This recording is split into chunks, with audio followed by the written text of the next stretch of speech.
दोस्तों, 19 अगस्त 2024 यानी सोमवार को पड़ रही है श्रावण मास की पूर्णिमा तिथि, जो बहुत ही खास है। और दोस्तों, यह वह पूर्णिमा है जो कि श्रावण महीने में सोमवार को पड़ रही है। साथ ही साथ इस दिन रक्षाबंधन भी पड़ रहा है, तो इस दिन का महत्व और भी अधिक बढ़ जाता है। दोस्तों, इसी दिन किया जाने वाला पंडित जी द्वारा बताया गया एक फूल और एक सफेद फूल वाला उपाय आप लोगों को जरूर करना चाहिए, क्योंकि दोस्तों, यह एक ऐसा उपाय है जो कि हर दिन नहीं किया जाता। श्रावण महीने में जो पूर्णिमा आती है उसी दिन किया जाता है। यदि आप लोगों ने इस उपाय को नहीं किया है या किसी कारणवश नहीं कर पाए हो, तो इस सोमवार पूर्णिमा के दिन इस उपाय से मत चूकना। दोस्तों, देखिए, यह दिन इतना खास होता है, इतना महत्वपूर्ण होता है। देखा गया है कभी कभी बड़े बड़े पूजा पाठ अनुष्ठान से जो मनोकामना पूर्ण नहीं होती है, वह श्रावण पूर्णिमा के दिन एक छोटे से उपाय करने से ही आपकी मनोकामना पूर्ण हो जाती है। और बहुत सारे लोगों ने इस उपाय को किया भी है और उनको इस उपाय को करने का फल भी जरूर मिला है। यदि आप लोग भी इस उपाय को इस सोमवार पूर्णिमा के दिन करना चाहते हैं, तो आप इस उपाय को पहले अच्छे से समझ लेना, सुन लेना, उसके पश्चात करना। आपको इस उपाय का फल मिलेगा, आपकी सभी मनोकामनाएं पूरी हो जाएंगी।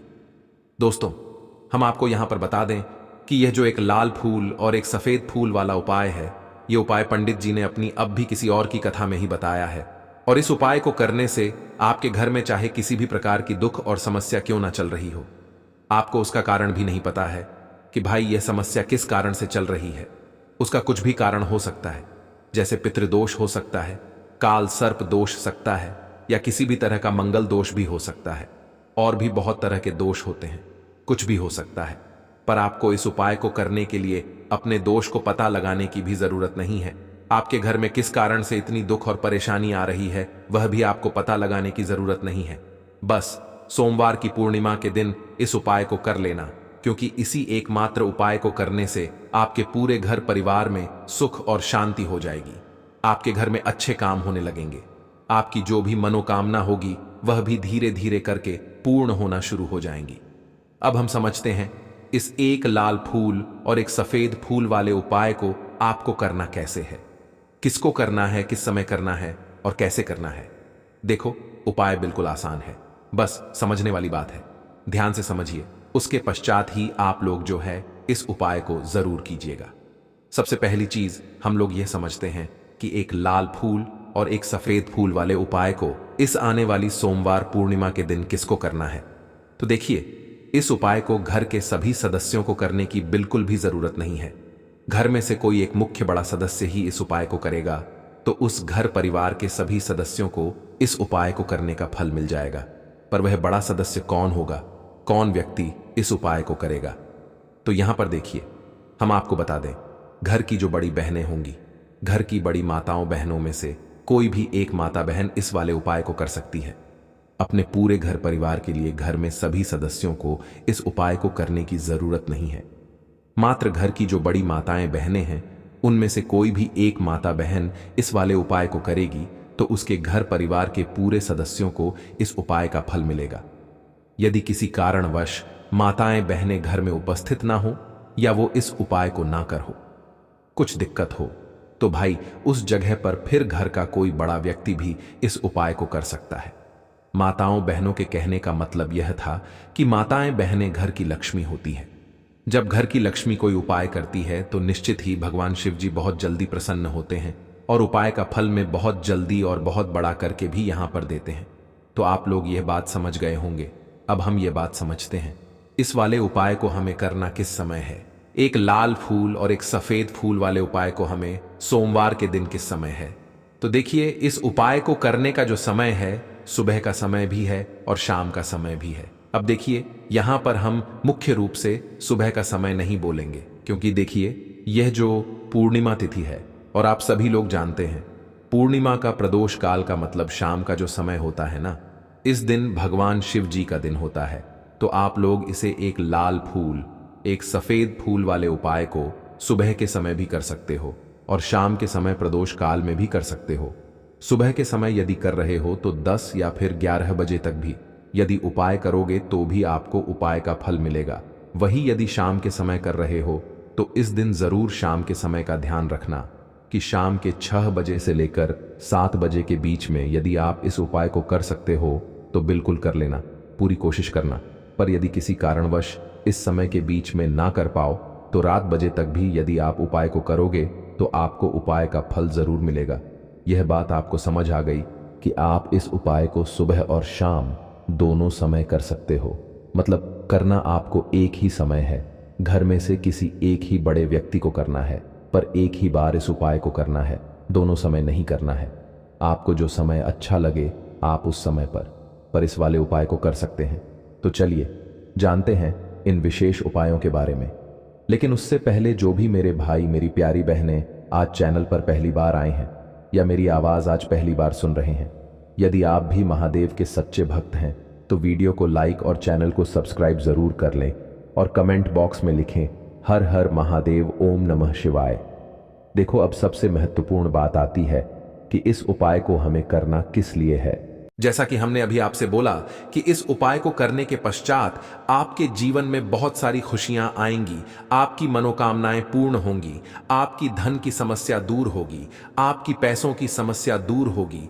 अब देखिए, यदि आप लोग सोच रहे हो कि भाई हमें अपना घर बनाना है पर घर बनाने के लिए पैसा नहीं है, हमें गाड़ी लेना है पर गाड़ी लेने के लिए पैसा नहीं है, हमें जमीन लेना है पर जमीन लेने के लिए पैसों की कमी पड़ी, डीडीए रही है।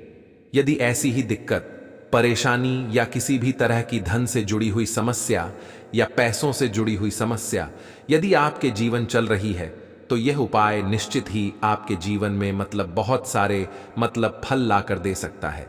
इसीलिए यदि आपके घर में बहुत ज्यादा दिक्कत, समस्या, परेशानी चल रही है, धन से जुड़ी हुई, पैसों से जुड़ी हुई धन की बहुत ज्यादा कमी आ रही है, पैसों की बिल्कुल आवक नहीं हो रही है, तो भाई आप लोगों को इस वाले उपाय को जरूर करना चाहिए।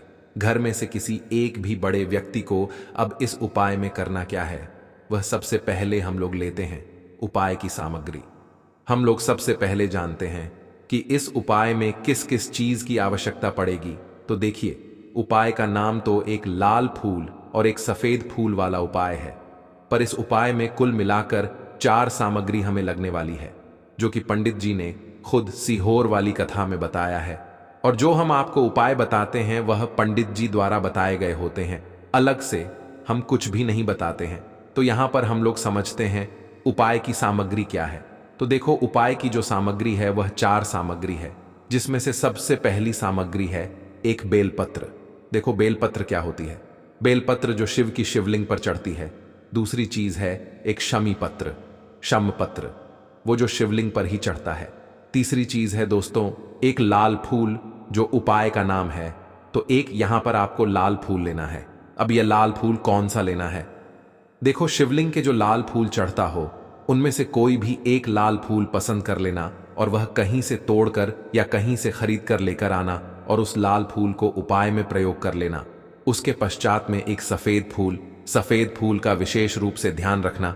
जो सफेद फूल शिवलिंग पर चढ़ता हो केवल वही सफेद फूल लेकर आना, इसके अलावा कुछ मत लेकर आना, लेकिन केतकी का मत लेना। तो एक एक मात्रा में ही आपको यह चारों सामग्री चाहिए, एक बेलपत्र, शमी पत्र, एक लाल फूल और एक सफेद फूल। ये चारों सामग्री आप लोग तैयार करके रख ले। प्रदोष काल में या सुबह के समय जब भी आप इस उपाय को कर रहे हैं, जैसे ही आपके उपाय की सामग्री तैयार हो जाती है तो क्या हम सीधा उपाय को करने के लिए इन चारों सामग्री को लेकर उपाय करने के लिए जा सकते हैं? नहीं तो यहां पर आपको इस बात का ध्यान रखना है कि हम भगवान शिव जी को प्रसन्न करने के लिए तो जा रहे हैं, हम अपनी मनोकामना को पूर्ण करवाने के लिए तो जा रहे हैं, पर हमें यह दर्शा बिल्कुल भी नहीं है कि हम केवल अपने फायदे के लिए भगवान शिव जी के मंदिर में आए हैं। इसलिए हम इस उपाय को करने के साथ साथ में भगवान शिव जी की पूजन अर्चना के लिए कुछ सामग्री भी जरूर लेकर जाएंगे। जैसे कि सुबह के समय यदि आप उपाय को कर रहे हो, इस एक लाल फूल और एक सफेद फूल वाले उपाय को, तो भाई सुबह के समय 1 लोटा जल लेकर जाना है। जो लोग प्रतिदिन शिव जी के मंदिर जाते हैं, पूजन अर्चना करते हैं, जल चढ़ाते हैं, फूल बेलपत्र सब कुछ चढ़ाते हैं, भाई वो अपनी पूजन अर्चना वैसी की वैसी ही करना। बाकी जो केवल उपाय को करने के लिए जा रहा है, जो कुछ भी लेकर नहीं जा रहा है, उसे कम से कम 1 लोटा जल अपने घर से जरूर भर कर लेकर जाना, यदि आप उपाय को कर रहे हो, है ना? क्योंकि इस वाले उपाय को आप भगवान शिव जी की अर्चना करने के पश्चात ही करना। वहीं यदि बात करें शाम के समय की, यदि कोई व्यक्ति शाम के समय प्रदोष काल में इस वाले उपाय को कर रहा है, तो भाई आपको मात्र एक घी का दीपक तैयार करना है। यह बात हम सदैव बोलते हैं। शाम के समय प्रदोष काल में कोई कर रहे हो, ना तो दीपक का विशेष महत्व होता है। समस्या के दिन का प्रदोष काल में जो भी व्यक्ति दीपक जलाता है ना भगवान शिव जी के मंदिर में, भाई उसके जीवन से सारी दुख और परेशानी भी दूर होती है। तो भाई इस दिन दीपक का विशेष रूप से ध्यान रखना आप लोग। यदि आप इस उपाय को शाम के समय प्रदोष काल में कर रहे हो, है ना, यह जो दीपक आप लोग लोगे, ये आटे का लोगे। जो आटा आप गूंथ दोगे उसके अंदर कुछ भी मत डालना, मात्र सादा आटा लगाकर उसे तैयार कर लेना और एक मीडियम साइज का दीपक तैयार कर लेना। वह दीपक ना ज्यादा छोटा हो ना ज्यादा बड़ा हो, है ना। उसके पश्चात में दीपक आपका तैयार हो जाए तो इसके अंदर जो बत्ती रखोगे वो गोल बत्ती रखोगे। देखो, गोल बत्ती भी 2 तरह की, एक बाजार की और एक घर वाली। तो कोशिश करना अपने घर में जो रुई रखी हुई है उस रुई से आप लोग एक गोल बत्ती अपने ही हाथों से बनाओ। उपाय का फल अच्छा मिलता है। भगवान शिव जी जल्दी प्रसन्न होते हैं। जब हम किसी भी उपाय को अपने हाथों से परिश्रम करके तैयार करते हैं तो आपको उस दीपक के अंदर एक गोल बत्ती रख देनी है। इसके अंदर जो चीज आप लोग डालोगे वो डालोगे शुद्ध देसी का घी।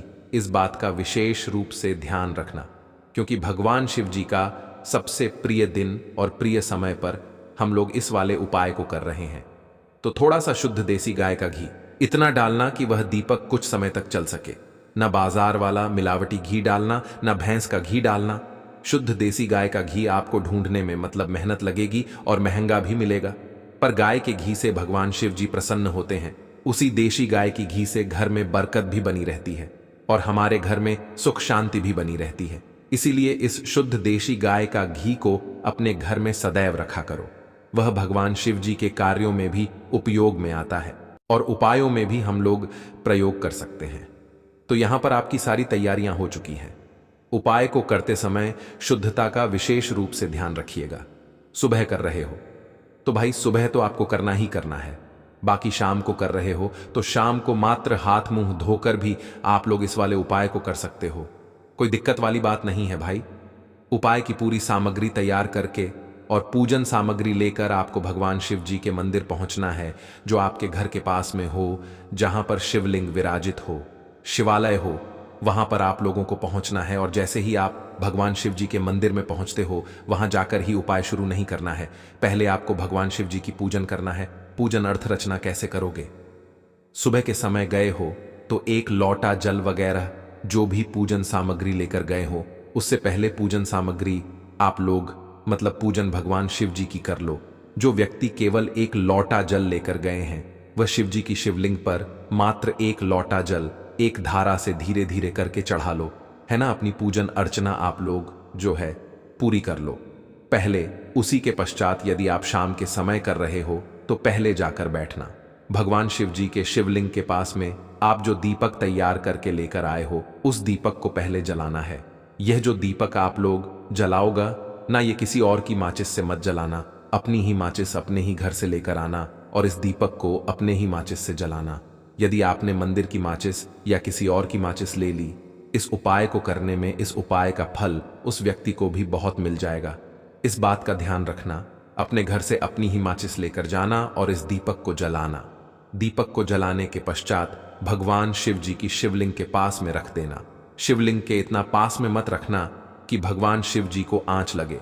थोड़ी सी दूरी बनाकर ही जो है इस दीपक को शिवलिंग के पास में आप लोग रख दीजिएगा। अब जैसे ही आपकी पूजन अर्चना हो जाती है, भगवान शिव जी के शिवलिंग के सामने या आसपास कहीं पर भी बैठ जाइए उपाय को करने के लिए। और उपाय को करने से पहले आप लोग अपनी अवचार पूजन सामग्री निकाल लीजिए। उपाय की जो सामग्री है वह निकाल लीजिए और भगवान शिव जी के शिवलिंग के ऊपर एक माता अशोक सुंदरी जी का स्थान देख लीजिए। माता अशोक सुंदर जी का जो स्थान होता है वह जलाधारी के ऊपर होता है। जलाधारी के बिल्कुल बीचों बीच में होता है। आप लोगों ने देखा भी होगा शिवलिंग की जलाधारी होती है। जलाधारी के बिल्कुल बीचों बीच का जो स्थान होगा वह माता अशोक सुंदर जी का स्थान होगा, क्योंकि यहीं पर हमें यह जो है उपाय को करना है। सब पहली चीज अब हम उपाय को करना शुरू करते हैं। आप सबसे पहले अपनी एक बेलपत्र उठा लो। एक बेलपत्र को आपको माता अशोक सुंदरी जी वाले स्थान पर सबसे पहले समर्पित करना है। बेलपत्र की डंडी का मुख होगा जलाधारी की तरफ, जहां से जल बहता है और नीचे गिरता है, और बीच वाली बड्डी पत्ती का मुख मतलब शिवलिंग की तरफ होगा। इस तरीके से आपको इस बेलपत्र को माता अशोक सुंदरी जी वाले स्थान पर समर्पित कर दे हैं। उसके पश्चात में अपनी एक शमी पत्र उठा लो जो आप उपाय के लिए लेकर आए हुए हो।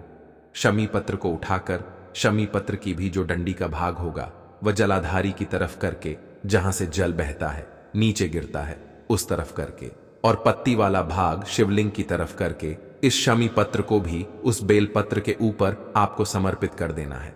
समर्पित करने के पश्चात अब आप ले लो अपना एक लाल फूल जो आप उपाय को करने के लिए लेकर आए हुए हो। लाल फूल का जो खिला हुआ भाग होगा, चाहे वह गुलाब का फूल हो, चाहे कोई सा फूल जो शिवलिंग पर चढ़ता हो, भाई उस फूल का जो खिला हुआ भाग होगा वह शिवलिंग की तरफ होगा। बाकी जो पीछे का भाग होगा फूल का वह जलाधारी की तरफ, जहां से जल बहता है नीचे गिरता है उस तरफ होगा। और आखिरी में आपका जो एक सफेद फूल बचा हुआ है, इस सफेद फूल को भी आपको लेना है, और सफेद फूल का जो खिला हुआ भाग होगा वो शिवलिंग तरफ होगा, जहां पर शिवलिंग रखा हुआ है उस तरफ होगा, और डंडी का भाग जलाधारी के पीछे की तरफ हो जाएगा, मतलब जो जहां से जल बहता है और नीचे गिरता है। जब आप लोग एक बेलपत्र, एक शमी पत्र और एक लाल फूल, एक सफेद फूल चढ़ा रहे हो, तो उस समय आप लोगों को कांता भगवान या कांता चक्र का नाम लेते हुए ही जो है इस उपाय को करना है, और भगवान शिव जी और नारायण जी का स्मरण करते हुए ही इस उपाय को आपको करना। तो जब भी आप एक बेलपत्र, एक शमी पत्र, एक लाल फूल और एक कमी हो रही है, जो भी दुख और समस्या परेशानी चल रही हो, आपको अपनी वह दुख और परेशानी जो है भगवान शिव जी से उपाय को पूरा करने के पश्चात वहीं पर पास में बैठकर बोल देना है। हाथ जोड़ के आंखें बंद करके अपनी परेशानी और श्री शिवय नमस्तुभयम के अंतिम सोमवार 19 अगस्त के दिन बस पहन लेना। अपने गले में इस पौधे की जड़ जीवन के हर कष्टों से तुरंत मिल जाएगा। आपको मुक्ति भगवान भोलेनाथ का मिलेगा, वह आशीर्वाद और वह वरदान जिसके पश्चात न केवल आपके जीवन में होगी धन की वर्षा, बल्कि आपका भाग्य होगा। सातवें, आसमान पर धन दौलत पीछे पीछे चली आएगी। आपके जो भी व्यक्ति सावन के महीने में धारण करता है अपने गले में इस पौधे की जड़ जाता है, करोड़पति उस व्यक्ति को मिल जाता है। साक्षात देवों के देव महादेव का आशीर्वाद और वरदान दुनिया मुट्ठी में आ जाती है। बिना दीप जलाए, बिना पूजा पाठ किए, बिना उपवास करें, मात्र सावन के पवित्र महीने में इस पौधे की जड़ों को धारण करने भर से आपका बेड़ा पार हो जाएगा। भगवान भोलेनाथ को इस पौधे की जड़ अति प्रिय है, और जो भी व्यक्ति सावन महीने के अंतिम सोमवार के दिन इस पौधे की जड़ पहन लेता है, उसको दुनिया की कोई ताकत करोड़पति बनने से रोक नहीं सकती। यह पौधे की जड़ नहीं बल्कि स्वयं भगवान भोलेनाथ का चरण है, उनका विशेषकारी शुभकारी आशीर्वाद है। मैं शास्त्र गुरु वाइस का ऑनर खुद सावन के पवित्र महीने के अंतिम सोमवार में इस पौधे की जड़ को अपने गले में धारण करने जा रहा हूं, और मैं चाहूंगा कि आप लोग भी इस पौधे की जड़ को ज्योतिष शास्त्र के अनुसार सही मुहूर्त पर इस सावन के पवित्र महीने के अंतिम सोमवार के दिन अपने गले में कर लें, ताकि सदैव आप पर भगवान भोलेनाथ का आशीर्वाद बना रहे। दोस्तों, यदि आप अपने जीवन में अपनी गरीबी से बहुत परेशान हैं, आपके जीवन में धन आना बंद हो गया है, आप बहुत मेहनत करते हैं, बहुत परिश्रम करते हैं, आपको उसका फल नहीं मिलता है, आप बहुत लंबे समय से बीमार पड़े हुए हैं, आपका व्यापार चौपट हो गया है, आपके घर में रोज लड़ाई झगड़ा होता है, आपके जीवन में आपका दुर्भाग्य आपके पीछे पड़ा हुआ है, आपको अपने जीवन में हर जगह से निराशा ही हाथ लग रही है, तो दोस्तों आज के इस वीडियो को 2-4 मिनट का समय निकाल करके लास्ट तक, अंत तक बिना भगाए देख लीजिए, क्योंकि दोस्तों इस वीडियो में हम आपको ज्योतिष शास्त्र, तंत्र शास्त्र के अनुसार उन पौधों की जड़ों को धारण करने के लिए इस सावन के पवित्र महीने में बताने जा रहे हैं, जिनको यदि आप हमारे वीडियो में बताए हुए मुहूर्त के अनुसार इस सावन के पवित्र महीने के अंतिम सोमवार के दिन अपने गले में धारण कर लेते हैं तो यकीन मानिए दोस्तों, तुरंत ही आपको भोलेनाथ का आशीर्वाद और वरदान एक साथ मिल जाएगा। और इन पौधों की जड़ों को धारण करने के पश्चात आपकी कोई भी मनोकामना हो, मान लीजिए आप लंबे समय से नौकरी की तैयारी कर रहे थे, आपकी नौकरी लग जाएगी, आपका बंद पड़ा व्यापार चल पड़ेगा, आपके जीवन में धन आना शुरू हो जाएगा। आपके जीवन में जो धन आएगा उसमें वृद्धि होगी, आपका भाग्य आपका साथ देना शुरू कर देगा।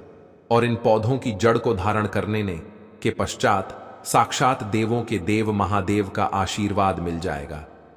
दोस्तों, सावन का महीना हमारे हिंदू धर्म में सबसे पवित्र महीना माना जाता है। शास्त्रों में वर्णित है कि इस पवित्र महीने में देवों के देव महादेव बहुत ही ज्यादा प्रसन्न मुद्रा में होते हैं। और जो भी व्यक्ति सावन के पवित्र महीने के प्रत्येक सोमवार को भगवान भोलेनाथ की विधि विधान पूजा पाठ करता है, उनके लिए व्रत रखता है, साक्षात भगवान भोलेनाथ का आशीर्वाद वरदान उस व्यक्ति को जरूर मिलता है। लेकिन यदि किसी कारणवश आप इस सावन के पवित्र महीने के व्रत नहीं रख सकते हैं, भगवान भोलेनाथ की पूजा पाठ नहीं कर सकते हैं, लेकिन यदि आप उन पौधों की जड़ों को अपने गले में धारण कर लेते हैं, जिसे के बारे में आज के इस वीडियो में हम आपको शिव पुराण के अनुसार बताने जा रहे हैं, तो तुरंत ही आपको भगवान भोलेनाथ का आशीर्वाद और वह दान एक साथ प्राप्त हो जाएगा। क्योंकि दोस्तों, ये वह पौधे हैं जिनमें सावन के पवित्र महीने में भगवान भोलेनाथ वास करने आते हैं।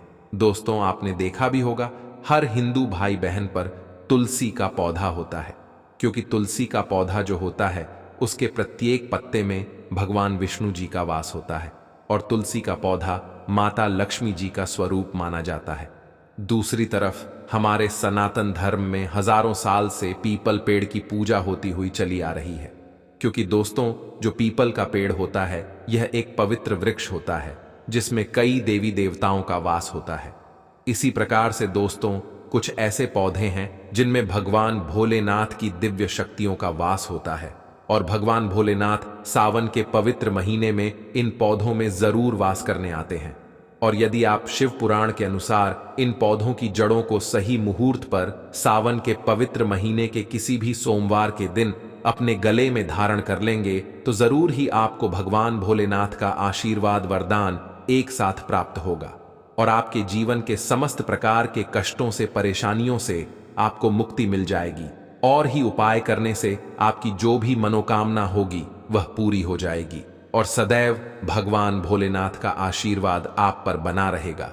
बस इन पौधों की जड़ों को आपको अपने गले में किस मुहूर्त पर धारण करना है, उसकी सारी जानकारी हम आपको आज के इस वीडियो में शिव पुराण, ज्योतिष शास्त्र, तंत्र शास्त्र के अनुसार देने जा रहे हैं। इसीलिए इस वीडियो को लास्ट तक, अंत तक बिना भगाए देखना। और यदि आप चाहते हैं कि भगवान भोलेनाथ का आशीर्वाद सदैव आप पर और आपके परिवार पर बना रहे, भगवान भोलेनाथ कृपा से इस साल आप करोड़पति बन जाएं, तो दोस्तों, पूरी सच्ची श्रद्धा और पूरे विश्वास के साथ इस वीडियो को लाइक कर दीजिए और कमेंट बॉक्स में लिख दीजिए ओम नमः शिवाय, हर हर महादेव, और कमेंट बॉक्स में अपनी राशि भी डाल दीजिएगा। आपकी राशि के अनुसार कोई भी ऐसा उपाय होगा जो सावन महीने के अंतिम सोमवार के दिन करके आप लाभ पा सकते हैं, वह आकर हम आपके कमेंट की रिप्लाई में बता देंगे। लेकिन आपसे निवेदन था, वीडियो लाइक करना मत ना भूलिए दोस्तों। इस पौधे को बहुत ध्यान से आप लोग देख लीजिए। ये कोई साधारण सा पौधा नहीं है, बल्कि यह वही पौधा है जिस पर अमृत की कुछ बूंदें गिरी थीं। आपने बिल्कुल सही सुना दोस्तों, जब समुद्र मंथन हुआ था तब धरती पर कुछ अमृत की बूंदें गिरी थीं, तो वह बूंदें इसी पौधे पर जाकर गिरी थीं। इसलिए शास्त्रों में कहा गया है कि यह एक ऐसा पौधा है जिसमें कई देवी देवताओं का वास होता है। इस पौधे को हमारे हिंदू धर्म में अतिबला पौधा बोला जाता है। अतिबला से ही आपको स्पष्ट हो गया होगा कि इस पौधे में काफी ज्यादा बल है। साधारण तौर पर यदि आपको बताए तो मान लीजिए आपके ऊपर किसी ने काला जादू करवा दिया है, आपको किसी की नजर लग गई है, परेशानी, दिक्कत और समस्याएं आपको घेर कर रखती हैं, तो बस आपको यह करना है कि इस सावन के अंतिम सोमवार के दिन सुबह के वक्त आपको कहीं से भी पौधे की जड़ को प्राप्त कर लेना है। आपको एक लोटा जल लेना है भगवान भोलेनाथ के मंदिर जाना है। सबसे पहले एक लोटा जल शिवलिंग पर अर्पित करना है, चांदी की ताबीज में या पीतल ताबीज में। अतिबला पौधे की को रखकर शिवलिंग के सामने आपको अपने गले में धारण कर लेना है।